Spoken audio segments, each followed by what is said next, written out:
be a good person. You never know who you're going to meet.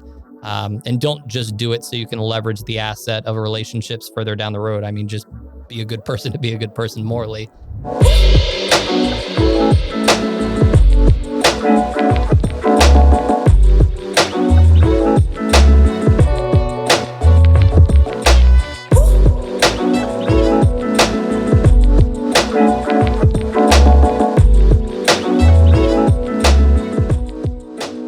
Venture Out Loud, where we have candid conversations on running a venture capital firm and investing in founders, planning for profits around a purpose, and making a positive impact on the world through entrepreneurship. I'm Navin Goyal, your host and CEO of LOUD Capital here in Columbus, Ohio.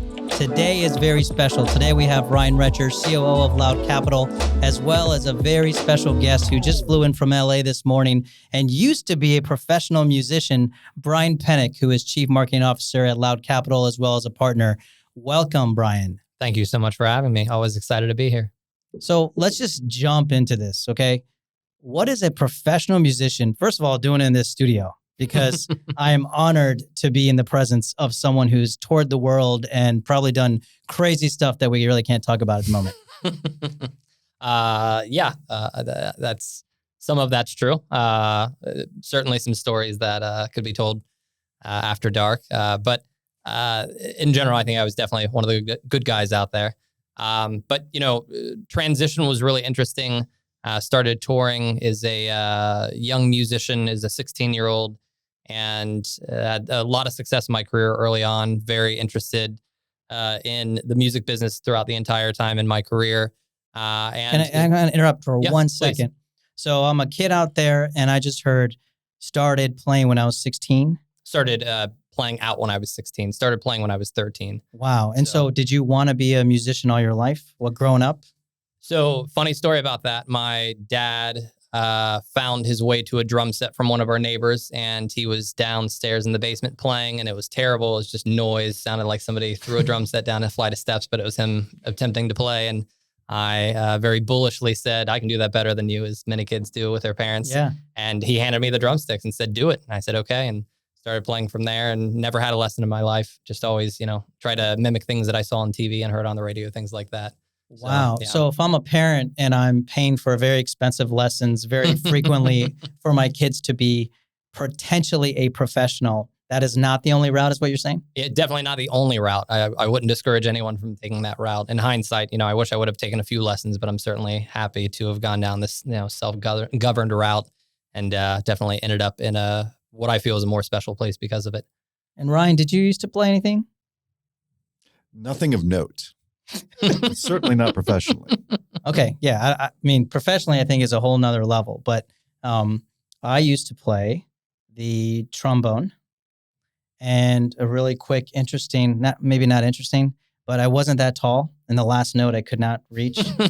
And so at the time I was embarrassed. Now I can laugh about it, and I talk to my kids about it, but I was like, yeah, I'm not sure you should play the trombone. I really don't want you put in the position that you can't reach the last note and everyone's looking at you like, Navin, how come you're not hitting that? So that lasted about a year. I was waiting for my growth spurt. Never happened. Didn't end up playing any other instruments. And here I am. But I'm very intrigued about talking to a professional musician. Okay. Keep telling your story. So 16, you start playing out. Yeah. Started playing out at 16, touring very soon after that. Very funny story. My first tour, I was the only one old enough to drive. And I had two 15-year-olds and a 14-year-old in my band. Later found out it was a felony to take kids across state lines if you were not their parent or guardian. Took them across 4 different state lines, and nothing happened. It was a great tour. Honestly, one of the most fun tours of my life, but definitely did something illegal, but that is what it is. But it started, doing very well here locally and regionally. Got picked up by an independent label when I was 17, started touring overseas shortly after. Literally had to get permission slips get out of high school to go on tour, which is pretty wild. And then it was really interesting, and this might be more in depth than you wanted, but this is a big part of who I am as a person and entrepreneur. I took the route of going to a conservatory, the University of Cincinnati's College Conservatory Music, very prestigious program for audio engineering. Got into that, and then my first semester, the end of it, around exams, was when I was offered the chance to go tour overseas. And I said, great, I'm in a music business program. Hopefully they'll let me go take time off of school and go tour. And they said, no. I said, that's so counterintuitive to what you're preaching here. So I literally went to every single class, professor, and they said, no, you can't get out. It's during exams. So my econ class at DAP, I'm sure you probably remember the big DAP building from UC. I literally was just fed up and describing it very politely, threw my book in the air, not at the professor, just threw it in very disgruntled fashion and walked out of school and did not go back to that school as a student. Went down the path as, continually touring, eventually retired from that, started a business, scaled into software, and, we'll obviously get into the story here, but my next time walking foot back in that school was as a lecturer and started talking about my path through entrepreneurship. Wow. And for a certain point, I was one of the highest ranked intern programs. So we've had over 50 interns from that program. And they also licensed my software for a few different classes. So very rewarding feeling being able to walk out of school as a disgruntled student and going back, feeling very empowered as somebody who they were actually paying me as opposed to me paying them. Did you tell that story to the students? Oh, yeah. Oh, yeah. Yes. Every single college I lecture at, I have. Yeah. And they've always said, please don't say that again. And I said, no, of course I'm going to tell that. That's real. That's real. Well, what also was real is I told it to the main professor of the program that I had and basically called him out in front of his entire student body.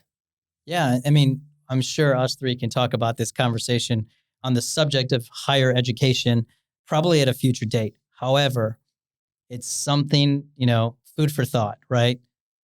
Institution or educational organizations that want you to succeed in the real world that is not aligned with getting real world experience is probably not a great alignment. Yes. I spoke at another university, which I will not name because it'll, I'll just. Oh, we want controversy, man. Throw out whatever you want. No. Just, No. I'm just kidding. It happened to be in this general area. Sure. And there was somebody from the program that was also speaking on the panel. And they phrased it really well. They said an institution's purpose is to prepare, and they emphasized that word several times in conversation. It's to prepare someone for a career. It's not to get them the career or to get them the experience around the career. It's to keep them within the organization as long as possible to continually prepare them. And, layman's terms, that is a way to keep you within an institution to have you spend as much money as possible with that institution. And as soon as you graduate, that's why so many programs have just abysmal job placement rates. There's no post-graduation support, internship programs. Even, when my wife went back to school at DAP, in her late 20s for a fashion degree, after she had already graduated, she had an associate's degree. And, they basically kicked her out the door when she graduated. But even pre-graduation for her internships, other than simply having her fill out a form and then go into a lottery for different internships, they didn't offer any support during those internships. So yeah, higher education definitely could talk about the broken aspect of the institutional side, but it's really discouraging. And in Cincinnati in particular, you have with that audio engineering program, I mean, at the time, the recording equipment we have now, this is amazing that, you can have this amazing microphone for such an economic price.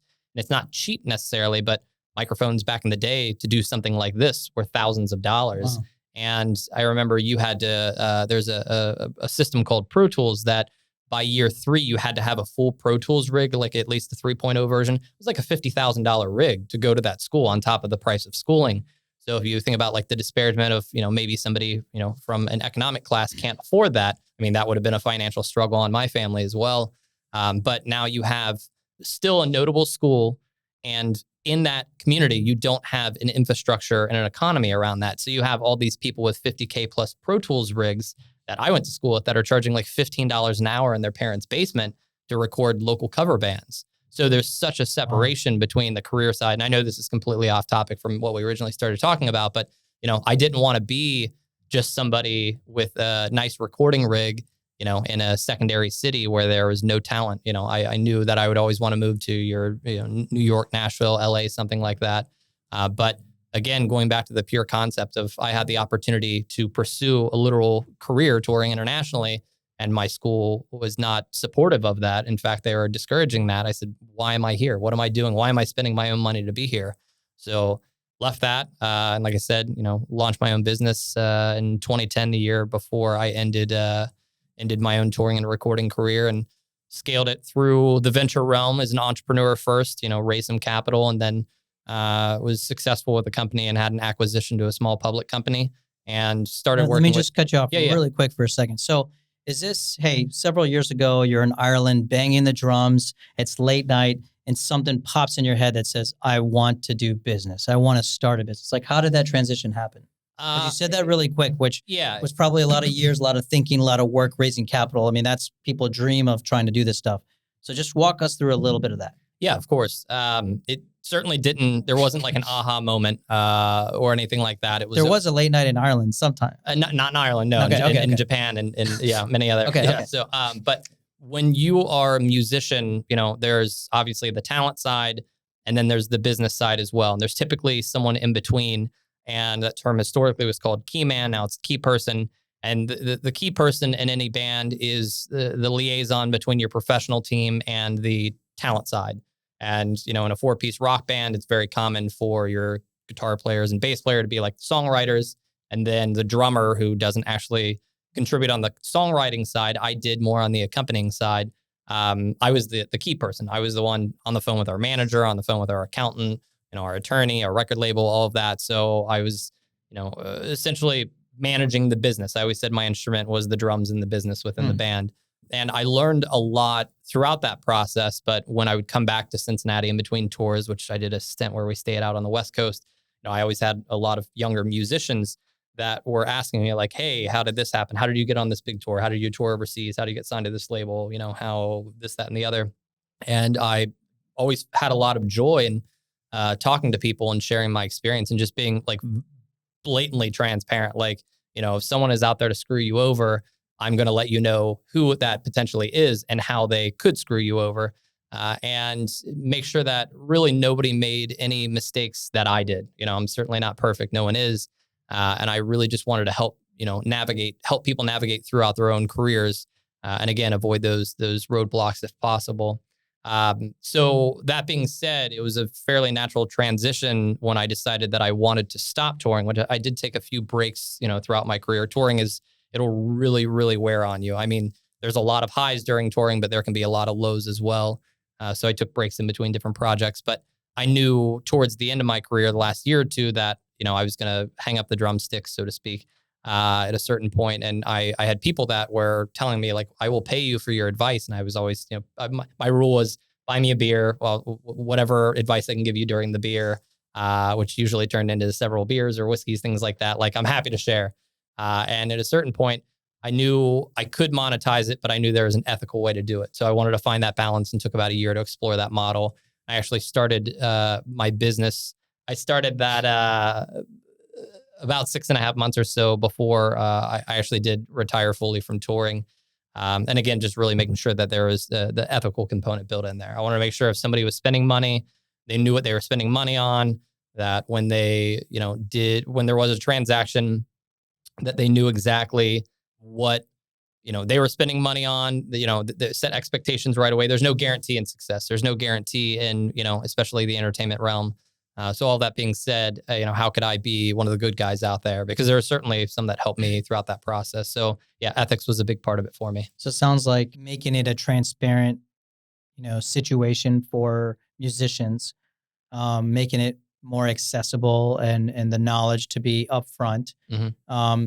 So let's say I'm a musician listening to this podcast and I want some confidence because I've been practicing in this industry for a while and I suddenly want to be an entrepreneur. I see a lot of musicians go to entrepreneurship, be successful, some fall on their face, no big deal, but I need confidence from a person like Brian.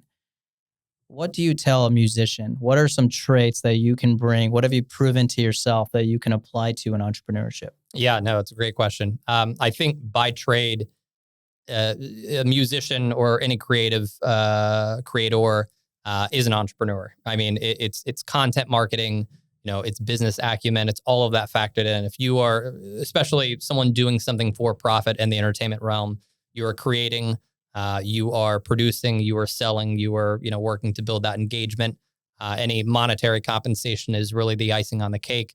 I've known some creators, specifically musicians, that I've had come to me, whether before I started my business or after, that, some say I want to sell at Madison Square Garden, and others say I just want to be on the local radio station. And that, I've said in many lectures that, success is a relative term, just like happiness. So all that being said, if you are doing it, and you are striving to meet some sort of goal, even if it's to be content with your content, which I know sounds, ridiculous, especially writing it out. It's knowing that success is relative, knowing that while everyone wants everything, like setting those very realistic goals, and navigating a path towards that. It's not easy. I would say, just believe in yourself and don't do it to be famous. Do it because you genuinely enjoy it. And the entrepreneurial aspect of, building an audience, building engagement around that audience, things like that. I mean, again, that's all just icing on the cake. But again, first and foremost, creators are entrepreneurs. In addition to that, just be realistic about not necessarily your end goal, but the path to get there. The term overnight success does not exist. I remember, after I was working with Walk the Moon and even still continuing on with them, when they were, finding their way on major radio stations. This is even pre-Shut Up and Dance, which obviously multi-platinum, hit. People were calling them an overnight success. I mean, Nick Patrica had been doing it for a very long time. He had been through like 35 or so different bandmates, that it was always kind of a revolving cast. And he's a great guy. And I mean, still some of the hardest working people I've had the pleasure of, calling clients and friends.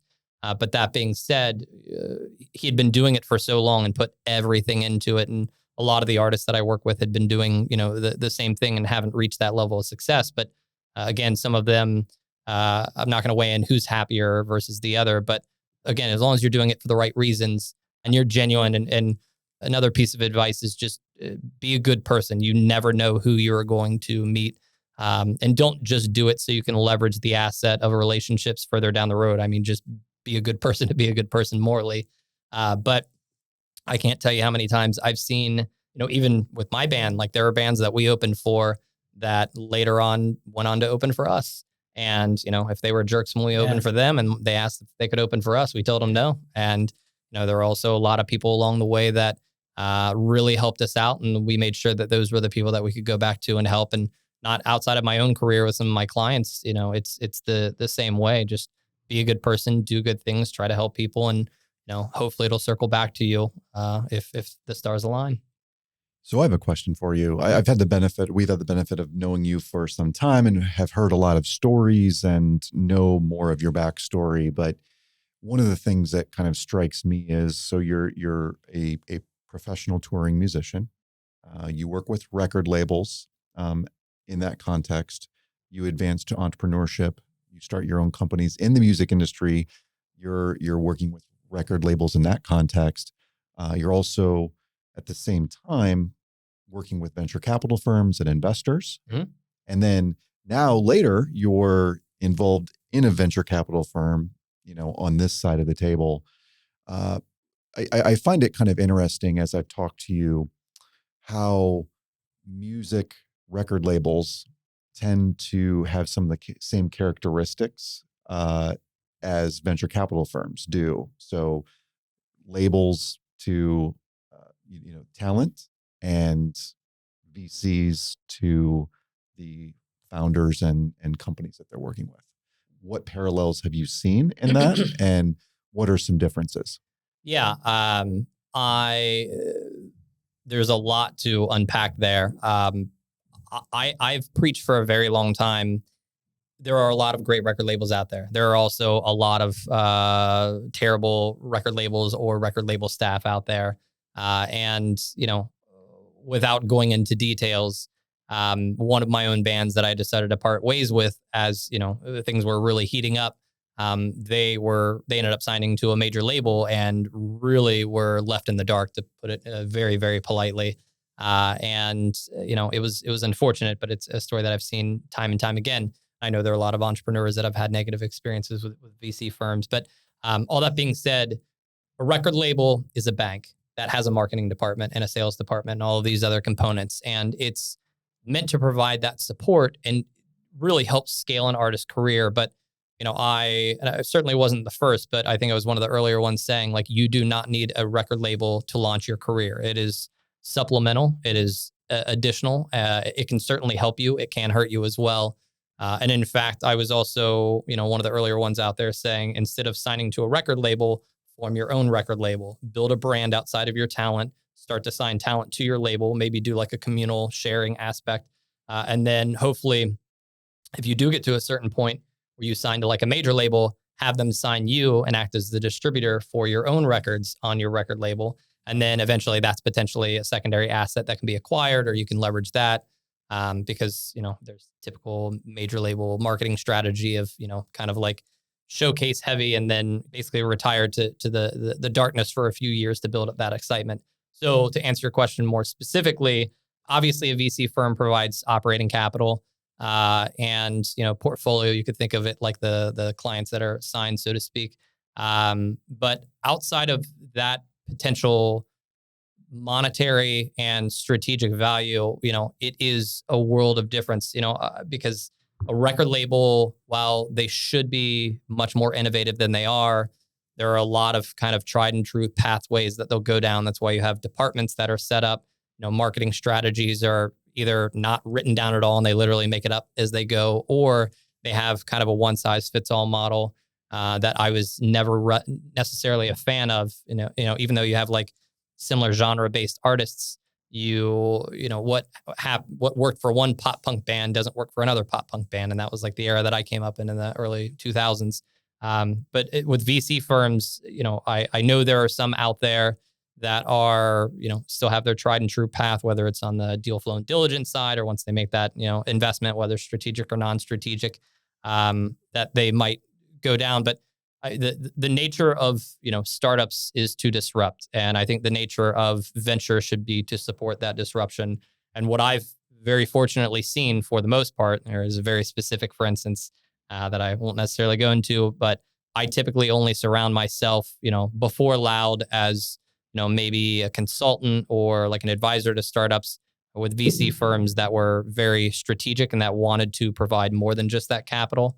And I mean, honestly, that's what aligned me with LOUD so much. Like we had 3 meetings in 1 week and I was just completely locked in and convinced. And honestly, it's been, I'm gushing here a bit, but it's one of the best decisions I've ever made because of the strategic and ethical way that we approach working with companies. I, as someone who's taken literally the opposite of strategic capital, what I'd consider dumb money, and somebody that clogged up our board and clogged up our strategy and was just screaming P&L every quarter, that doesn't help companies. The nature of venture is to help companies. And one thing that I still, in sitting on this side of the investment table, and, I participate as well. I've cut several checks of my own. Investors work for the startups, just like record labels work for the artists. But one thing that's much more interesting is you will never hear a record label say that they work for an artist. They will always position it that an artist works for the record label. Interesting. So, obviously I've known you for a while. We have a great relationship. You seem like a really nice person, right? Certainly try to be. Yeah. You use the word ethical a lot. You have toured the world. You seem to be the key person in your band, which you learned the business, took care of your team. You then taught students at various places. You started a company that made music more transparent and accessible. So I painted that picture to make sure there's a summary of you being a nice person. And usually when you see nice person entering venture, it's really sometimes hard to make that connection. What do you see as a nice person, as a smart person, as an entrepreneur, as a musician, as Brian? What is the opportunity of venture capital? What if there's engineers, musicians, students of any sort listening right now? What is the opportunity that you see in venture capital? It's a great question. I mean, for me, it's the chance to disrupt and to do good. Like it's always surrounded that. And I mean, it even extends back to when I was first working with artists, and I've invested in artists as well. How can we not only build a bigger brand as an artist, how can we build a better brand? Like how can you literally use your voice to do good with? And I think that's an absolute natural transition, into venture capital. And certainly the perspective that I've had, knowing that again, and I've said this now several times, nature of startups is to disrupt. How can you find a better solution? Like, for the entrepreneur's journey, for me, it's always broken down into you can do something brand new that no one's ever done. You can improve on an existing model, or, and this tends to be where I fall, you can take a model that's worked for other industries and you can focus it to a particular industry. And there's a lot of success stories out there. Reverb.com was eBay for music instruments. It sold for like 250 million. And it was a serial entrepreneur. He just, discovered a gap in the marketplace. I'm doing that now with our career map technology, across, physician, political environments, all of those amazing areas that either technology hasn't caught up or there's a lack of transparency and accountability. So I think it's, there is a bit of an entrepreneur's ethical, I'm not going to say dilemma, but I think there's maybe some baked in responsibility there to, regardless if you take one or multiple of those, pathways, what can you do to enact more positivity in the world? If there is something that is a solution that's taking advantage of people, or if there's something that, can be more efficient, more economical, more impactful with, say, technology that's historically service-based, those are the areas that I'm trying to identify. I still come across people, especially in the entertainment realm, your typical Insta scammer, as they call them, somebody like literally just trying to make a buck off of, false promotion. Even like a year ago, I was introduced to somebody who owns about 750,000 Instagram accounts, spread across India and China. And they literally had like Fortune 500 companies come in and they would just, do a brand strategy and then have all of their accounts go follow these hashtags, go comment, and it's all fake engagement. Guy's a multimillionaire in his 20s, but that's not ethical, and there are certainly ways to get rich quick, but how can I'm more focused on the impact over the profit. And that might not make me the best, investor from like a fiduciary standpoint, but if I'm going to do it and I am doing, what I want to do, I want to do it on my terms. I want to make sure that it is positive and I want to make sure it does have that lasting positive impact. I have no interest in having a company stand up overnight and fall down, the next night, even if I make a buck. So again, you reference ethics with me. Like I just as I try to make every decision from an artist's perspective on everything I've historically done in the music industry, on the investor side, whether it's cutting a check, receiving a check, working with other companies, providing, any sort of value, ethics is front and center for me. And I think when it comes to finding a purpose or navigating a purpose that gets so strong and driving that to impact, build a business model around that, there is a lot of profit to be made. Yeah. And you can still sleep well at night. You're doing well for people. You're fulfilling yourself. And that is the magical, I think, ingredients for this beautiful meal we're about to make together as a venture capital firm. That's kind of how I think about it. Any other thoughts, Ryan, on that? Okay. I completely agree. Obviously, it's how we filter our decisions, right? Yeah. It's become just something that I think, as we've talked about it, Brian, you've talked about your ethics and just really having this part of your model for conducting yourself, whether it is in the music industry, the venture entrepreneurship, that's your anchor. But we all have it, I think, here at Loud, and that's how we've mostly all come together, is that we share that filter of looking at an opportunity and understanding what the ethical connotations, both in the short, short and macro level, and then the long micro level of how things can impact its users, society as a whole. Yeah, completely agree. Yeah. And that's, again, from a background of a physician to a musician to entrepreneurs, it's infusing ethics into a purpose to impact and building a business around that for profit. So we want it all here, people. Yep. That's what we want. But I'm going to wrap this up. I think it's in the end, the goal is to have candid conversations about venture capital and everything around it, from investors, founders, stakeholders, entrepreneurs. Again, everyone is included here. You're an engineer, you're a student, you're across the continent listening to this, and you're 60 years old and your fourth career. There is opportunity for everybody to impact, whether it's through the vehicle of venture capital, entrepreneurship, education, so many things. We hope to discuss many subjects on this podcast, and we hope to see you next time.